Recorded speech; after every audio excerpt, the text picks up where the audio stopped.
আমরা সবাই খুব একটা ভালো নেই, সবাই খুব খারাপ পরিস্থিতির মধ্যে দিয়ে দিন যাপন করছি। শুধু দিনই না, রাতের ঘুমই একদম হারাম হয়ে গিয়েছে। রাজনীতি এখন আর শুধু পাড়া বা এলাকার চায়ের দোকানগুলোর মধ্যে সীমাবদ্ধ নেই, রাজনীতি চলে এসেছে আমাদের প্রতিটি ঘরে ঘরে, ছোট থেকে বড় সবার মুখে এখন রাজনীতি যেন এখন হচ্ছে সব কিছুর মূল কেন্দ্রবিন্দু, মূল বিষয়বস্তু। রাজনীতি ছাড়া কোনো কথাই নেই। সকালবেলা ঘুম থেকে উঠে রাজনীতি এবং সেই সারাদিন চলতেই থাকে। রাতে ঘুমের সময় যখন মোবাইলটা হাতে নিয়ে ফেসবুক স্ক্রল করি, সেই কিন্তু রাজনীতির জিনিস দিয়েই সব কিছু পোস্ট দেখি। এই কিছুদিন আগে যেখানে আমরা সবাই খুব স্বাভাবিক জীবনযাপন করছিলাম, হাসি আনন্দ ফেসবুকে শেয়ার করতাম, গান পোস্ট করতাম, রিল শেয়ার করতাম, কিন্তু সেই পরিস্থিতি কীরকম যেন হয়ে গিয়েছে, একদম এলোমেলো হয়ে গিয়েছে। সবার মধ্যে এখন একটা ভয় বা আতঙ্ক কাজ করে, রাতে শান্তিতে ঘুমাতে পারছে না। প্রতিদিন একটা আতঙ্কের মধ্যে থাকি আমরা, কি হবে পরের দিন, কি হবে সেই আতঙ্ক থাকি। তো দূরে কোথাও যেতেও ভয় লাগে এমন পরিস্থিতিতে।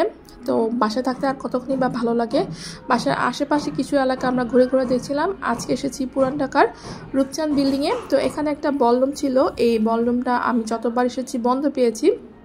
ভেবেছিলাম এই পরিস্থিতিতে যদি খোলা পাই তো এসেছি, কিন্তু এসে দেখলাম যে না, তাও বন্ধ। এখানে যারা ছিল তারা এখান থেকে গ্রামে চলে গিয়েছে। হয়তো পরিস্থিতি ঠিক হলে তখন আবার আসবে, তখন সময় করে আসলে আসা হয় না। যেহেতু ফ্রি ছিলাম তাই এসেছিলাম দেখতে।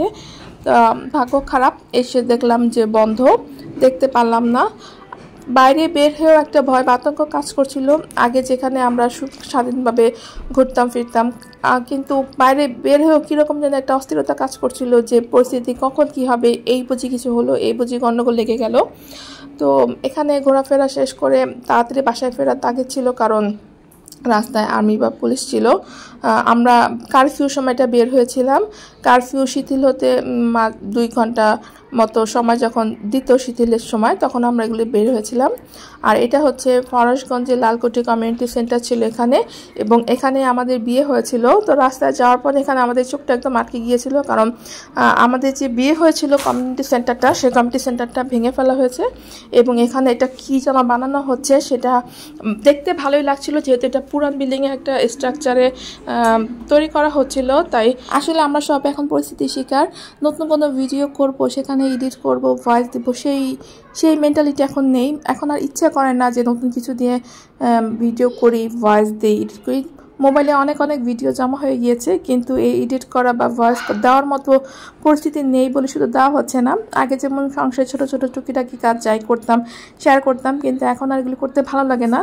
সবসময় একটা ভিতরে আতঙ্ক কাজ করে, রাতে ঠিক মতো ঘুম হয় না, অনেক দিন শান্তিতে ঘুম আসতে পারি না। জানি না কবে এই পরিস্থিতি ঠিক হবে।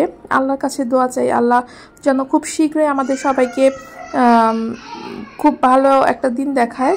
কবে আবার সে শান্তিতে ঘুম আসতে পারবো, আগের মতো সব কিছু স্বাভাবিক হবে। সব কিছু মনে হয় যেন মরে গিয়েছে। রাস্তাঘাটে বের হলেও থমথমে পরিবেশ, মনে হয় কি যেন নেই। জানি না জীবিত শহরটা আবার কবে জীবিত হবে, সেই আশায় রয়েছি, নতুন দিনের আশায় রয়েছি। সবাই যে যেখানে থাকবেন, আশা রাখি ভালো থাকবেন। সবাই যতটা সম্ভব ঘরের মধ্যে থাকার চেষ্টা করবেন, প্রয়োজন ছাড়া বাইরে বের হবেন না। ঘরের ভিতরে যে সেফ তাও না, তারপরেও ঘরটাই সবচেয়ে নিরাপদ জায়গা আমার মতে। আমার ভিডিওটি যারা আজকে নতুন দেখছেন তারা অবশ্যই পেজে ফলো দিয়ে পেজের সঙ্গেই থাকবেন। আজকের মতো বিদায় নিচ্ছি, চলে আসবো নতুন কোনো ভিডিও নিয়ে।